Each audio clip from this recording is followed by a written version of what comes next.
नमस्कार दोस्तों, आपका स्वागत है हमारे channel today word study YouTube channel पर। दोस्तों आज देखते हैं गणित का प्रैक्टिस सेट 2।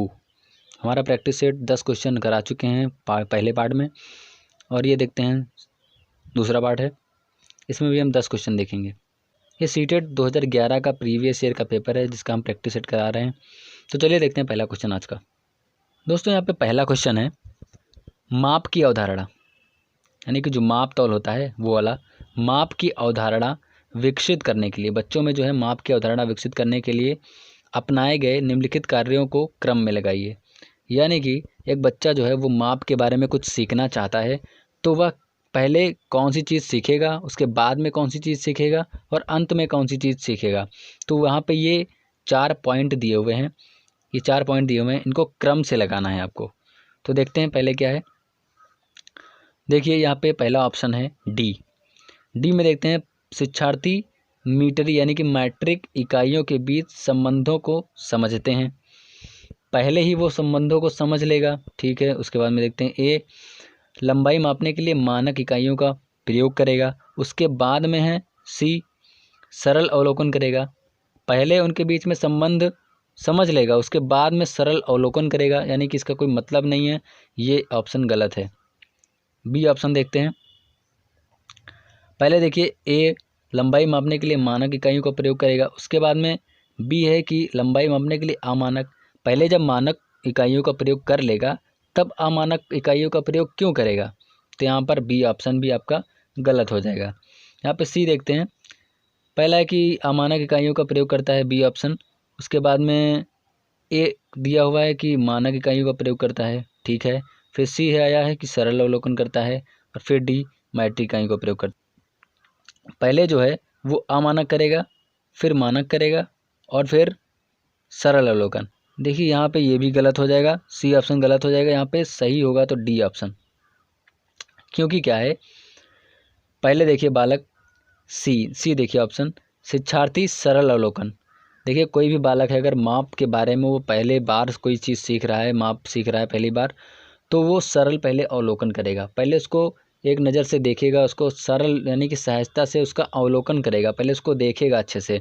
उसके बाद में क्या है, दूसरा ऑप्शन क्या लेगा कि बी, शिक्षार्थी को लंबाई नापने के लिए अमानक, यानी कि कोई जैसे कोई मापक इकाई होती है, उस मापक इकाई के बगैर अमानक इकाई द्वारा वो उसको मापने की कोशिश करेगा, ठीक है। उसके बाद में ए ऑप्शन देखते हैं, शिक्षार्थी लंबाई मापने के लिए मानक इकाइयों, पहले अमानक का प्रयोग करेगा क्योंकि वो जानता नहीं है, बाद में जब जान जाएगा तो वो मानक इकाइयों का प्रयोग करेगा। जब वो मानक इकाइयों का प्रयोग करना जान जाएगा, अच्छे से सीख लेगा, तब क्या है, आखिरी में वह इन इकाइयों के बीच में, यानी कि जो मीटरी इकाइयाँ हैं इनके बीच का जो संबंध है उसको जान जाएगा। तो यहाँ पर डी ऑप्शन सही हो जाएगा। दोस्तों यहाँ पर दूसरा क्वेश्चन देखते हैं।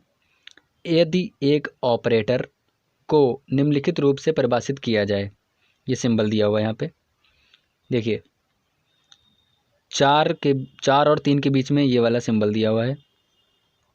यहाँ पे इसके बराबर में दिया हुआ है 4 + 5 + 6। इसी तरीके से यहाँ पर दिया हुआ है 5 और 4 के बीच में वही सिंबल दिया हुआ है। तो यहाँ पर 5, 6, 7, 8 हुआ है। यहाँ पर इसी तरीके से 6 और ये सिंबल दिया हुआ है 6 और 4 के बीच में, और यहाँ पे ये संख्या दी हुई है।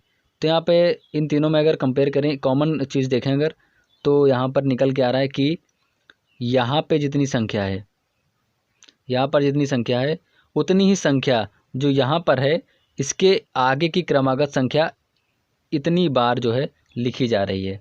यानी कि जो पिछली संख्या है इसके आगे की जो क्रमागत संख्या है उनको इतनी बार लिखना है, इस संख्या के जितनी संख्या लिखनी है। यहाँ पर दिया हुआ है n और 8 के बीच में वही सिंबल, तो इसको भी इसी तरीके से जो है लिखना है, इसका मान बताना है।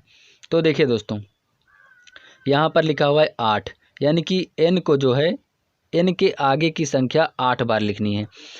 तो देखिए n कोई संख्या तो है नहीं कि इसके आगे की कोई संख्या लिखें। तो यहाँ पर क्या लिखेंगे, सबसे पहले कि ये यहाँ पे 4 है तो पहले 4 लेते थे, यहाँ पे 5 है तो पहले 5 लेते थे, यहाँ पे 6 है तो पहले 6 लेते थे।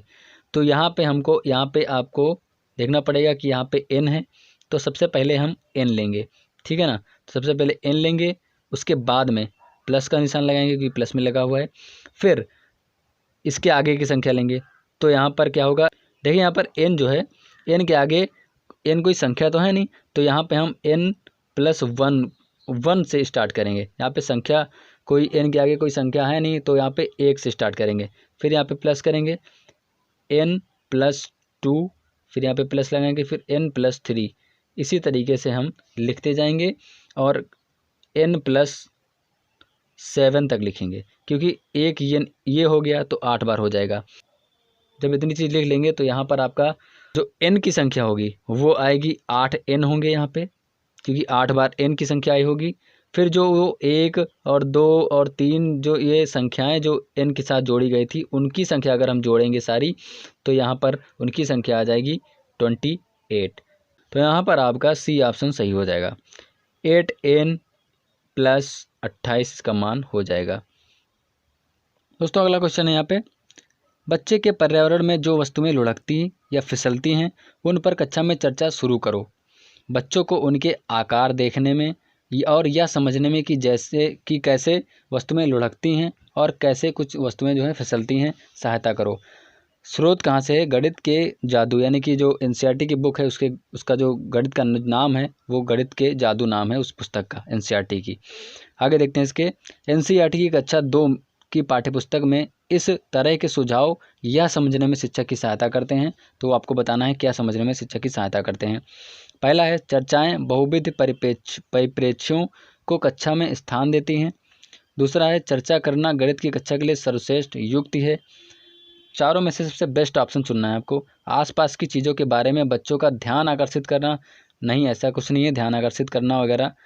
यहाँ पे डी ऑप्शन सही हो जाएगा, क्योंकि निदर्शन में संपूरित चर्चाएं विद्यार्थियों को संकल्पनाओं, जो गणित की संकल्पनाएं हैं उनको बेहतर तरीके से समझने में सहायता करती हैं।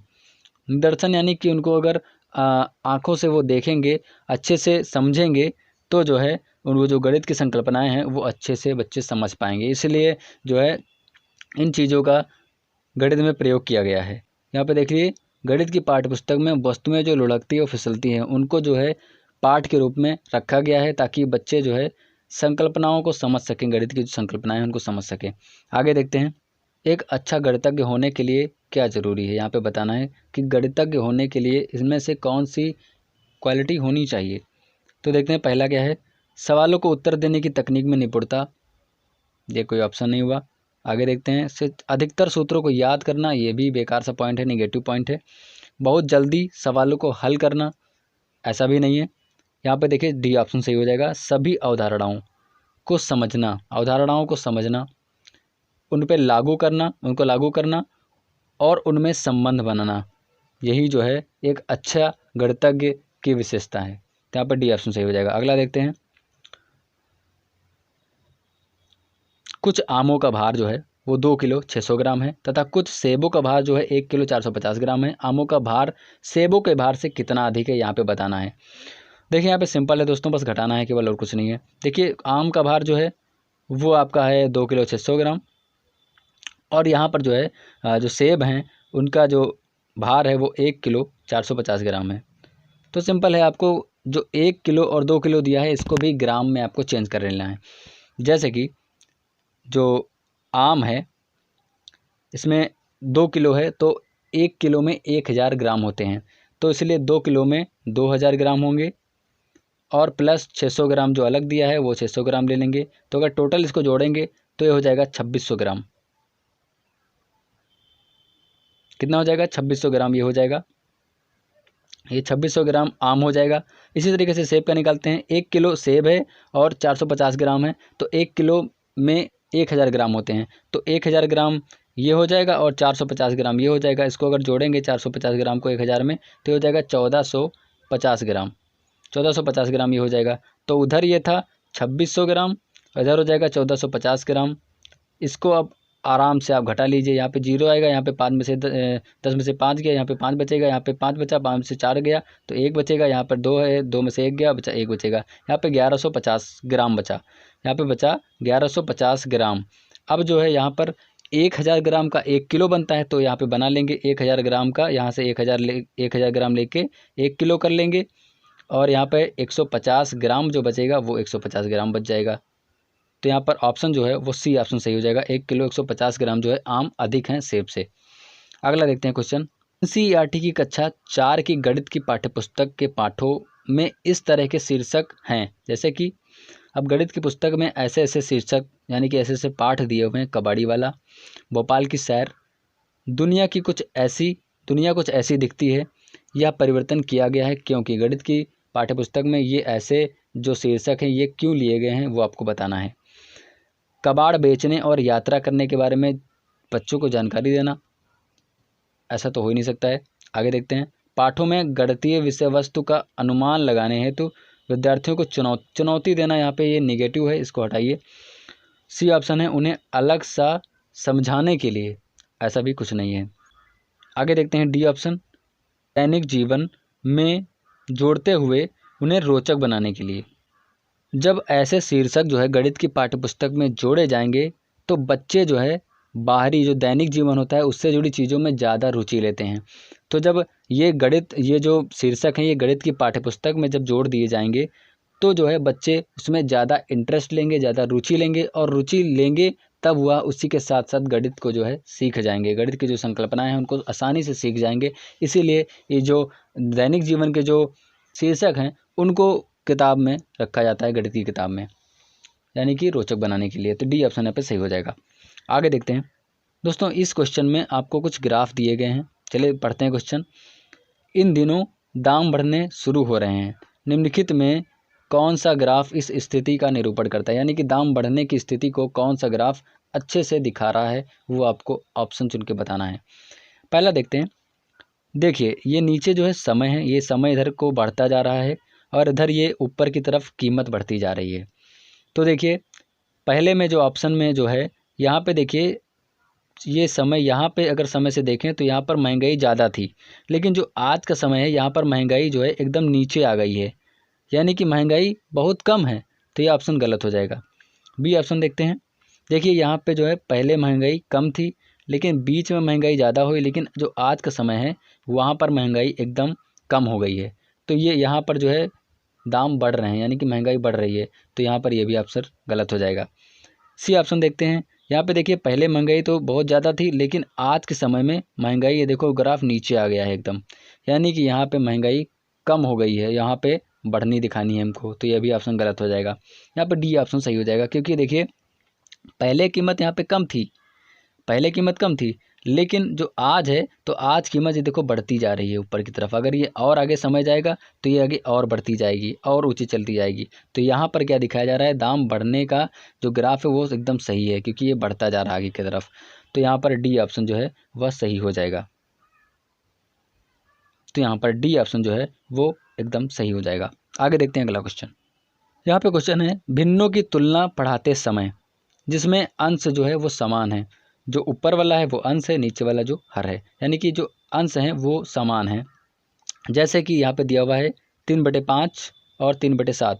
रोहित की प्रतिक्रिया थी, रोहित एक छात्र है, उसकी क्या प्रतिक्रिया थी, चूँकि अंश जो है वह समान है, अंश जो है ये ऊपर वाले समान है, क्योंकि यहाँ पे भी 3 है यहाँ पे भी 3 है, और 7 जो है वो 5 से बड़ा है। 7 जो है वो 7 जो संख्या है वो 5 संख्या से बड़ी है। अगर भिन्न के हिसाब से देखें तो यहाँ पर 3/7 जो है वो छोटा हो जाएगा और 3/5 जो है बड़ा हो जाएगा, लेकिन रोहित ने बताया है कि 3/5 जो है वो छोटा है और जो 3/7 है वह बड़ा है, क्योंकि 7 जो है वो 5 से बड़ा है। इस हिसाब से इस हिसाब से 7 क्योंकि 5 से बड़ा है, इस हिसाब से उसने यहाँ पर भी वही लॉजिक लगाया है। लेकिन ये किस लिए बता रहा है, क्या रोहित को नहीं पता है भिन्न के बारे में, वो यहाँ पे आपको ऑप्शन चुन के बताना है। देखिए रोहित ने अच्छी तरह से अभ्यास नहीं किया है, इसलिए वो ये गलत बता रहा है। आगे देखते हैं। रोहित को भिन्नों के परिणाम की समझ नहीं है। अंश हर तो सब कुछ जानता है, रोहित अंश हर की अवधारणा नहीं जानता है। आगे देखते हैं डी ऑप्शन, रोहित तुल्य भिन्नों की अवधारणा नहीं जानता।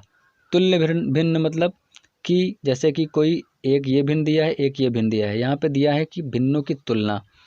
तुल्य का मतलब होता है तुलना करना, कोई दो भिन्न हैं उनमें तुलना करना कि कौन सा छोटा है कौन सा बड़ा है। तो रोहित जो है वो तुल्य भिन्नों की तुलना करने के बारे में नहीं जानता है।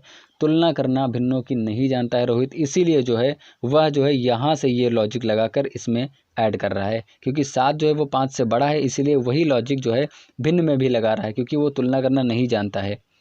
तो यहाँ पर जो है डी ऑप्शन सही हो जाएगा आपका। भिन्नों की अवधारणा से परिचित कराने के लिए, भिन्नों की अवधारणा से परिचित कराने के लिए शिक्षक किससे शुरुआत कर सकता है? ऑप्शन है उनके आसपास की वस्तुओं में भिन्न भागों की पहचान कराना, विभिन्न भिन्नों में अंश और हर की पहचान कराना, संख्या रेखा पर भिन्न का पता लगाना और ए अपॉन बी के रूप में लिखना। तो ये तीनों ऑप्शन यहाँ पे गलत हो जाएंगे, पहला ऑप्शन सही हो जाएगा उनके आसपास। देखिए बच्चे जो हैं आसपास की चीज़ों में ज़्यादा रुचि लेते हैं, तो वो जो आसपास की चीज़ें हैं, जो वस्तुएं हैं, उनके जो विभिन्न भाग हैं उनकी पहचान कराकर आप जो है भिन्न की अवधारणा को स्पष्ट कर सकते हैं, तो अच्छे से बच्चों को समझ में आएगा, बच्चे रुचि भी लेंगे। तो यहाँ पर पहला ऑप्शन सही हो जाएगा, ए ऑप्शन। आगे देखते हैं अगला क्वेश्चन। देखिए यहाँ पे माचिस की तीलियों से बने निम्नलिखित पैटर्न की जांच कीजिए। यहाँ पे देखते हैं पहला पैटर्न ये बना हुआ है, दूसरा पैटर्न ये है और तीसरा पैटर्न ये है। देखिए पहले में एक बना हुआ है, तीलियों से बना हुआ है, पहला ये पैटर्न बना हुआ है, दूसरा ये, तीसरा ये। यदि पैटर्न निरंतर जारी रहे, अगर ये इसी तरीके से बढ़ता रहे, तो 15वें चरण में देखो पहले में 1 है, दूसरे में 2 है, तीसरे में 3 है, तो 15वें चरण में ये 15 होंगे, ये 15 होंगे। ठीक है, कितनी तीलियों की आवश्यकता होगी? 15वें चरण के लिए कितनी तीलियों की आवश्यकता होगी ये आपको बताना है। तो यहाँ पर देखिए जब 15वें स्थान पर पहुँचेगा तो ये जो है ये तो पूरा त्रिभुज बना रहेगा इसी तरीके से, ठीक है ना। बाकी जो है ये आधे आधे बनेंगे, बाकी ये आधे आधे बनेंगे, ये एक जो है पूरा बने रहेगा, बाकी सब इस तरीके से आधे आधे बने रहेंगे, तभी तो 15 ये बनेंगे। ये 15 रहेंगे लेकिन ये एक जो है ये फुल रहेगा, बाकी जो 14 हैं वो आधे रहेंगे, बाकी एक जो है ये फुल रहेगा। तो देखें यहाँ पे जो इसमें कितनी तीलियाँ हैं आधे वाले में? 1 तीली, 2 तीली, 3 और 4। ये जो 4 तीलियों वाले हैं ये आपके हो जाएंगे 14, ये 4 तीलियों वाले हो जाएंगे, यानी कि 4 तीलियाँ हैं, 4 तीलियाँ हैं और ये 14 हैं, ये हो जाएंगे 14 आपके। 14 क्यों हो जाएंगे? क्योंकि 15 त्रिभुज हैं, क्योंकि एक उनमें से फुल है तो उसको हम निकाल लेंगे। जब 15 में से एक फुल वाले को निकाल लेंगे तो बचेंगे 14, और 14 जितने हैं उनमें तीलियाँ कितनी हैं? उनमें 4 तीलियाँ हैं, तो 14 गुणे 4 कर देंगे। और जो एक बचा है 15, जो 15 में से एक निकाले हैं उसमें कितनी तीलियाँ हैं? एक, देखते हैं फिर से, 1 2 3 4 5 6, जो एक फुल बचा है उसमें 6 तीलियाँ हैं। तो देखिए 14 गुणे 4 करेंगे ये, तो 14 चौको 56 ये हो जाएगा। और जो पूरा त्रिभुज है उसमें 6 तीलियाँ हैं, तो 6 + 56 कर देंगे तो यहाँ पर आ जाएगा 62, यानी कि टोटल जो 15वें चरण में जो आएंगी तो टोटल 62 तीलियाँ आएंगी। ए ऑप्शन यहाँ पर सही हो जाएगा। दोस्तों उम्मीद करते हैं ये प्रैक्टिस सेट आपको अच्छा लगा होगा। दोस्तों एक प्रैक्टिस सेट अभी तीसरा पार्ट इसका आएगा, 10 क्वेश्चन उसमें होंगे। हमारे चैनल में प्रैक्टिस सेट जो है वो लगातार कराते जाएंगे। अभी तो 11 का प्रैक्टिस सेट चल रहा है, इसी तरीके से हम 2020 तक के जितने भी प्रैक्टिस सेट आज तक जितने भी एग्ज़ाम हुए हैं सबका प्रैक्टिस कराएंगे। तो जुड़ने के लिए हमारे चैनल को सब्सक्राइब कर लीजिए, टुडे वर्ड स्टडी चैनल को। मिलते हैं नेक्स्ट वीडियो में, तब तक के लिए नमस्कार।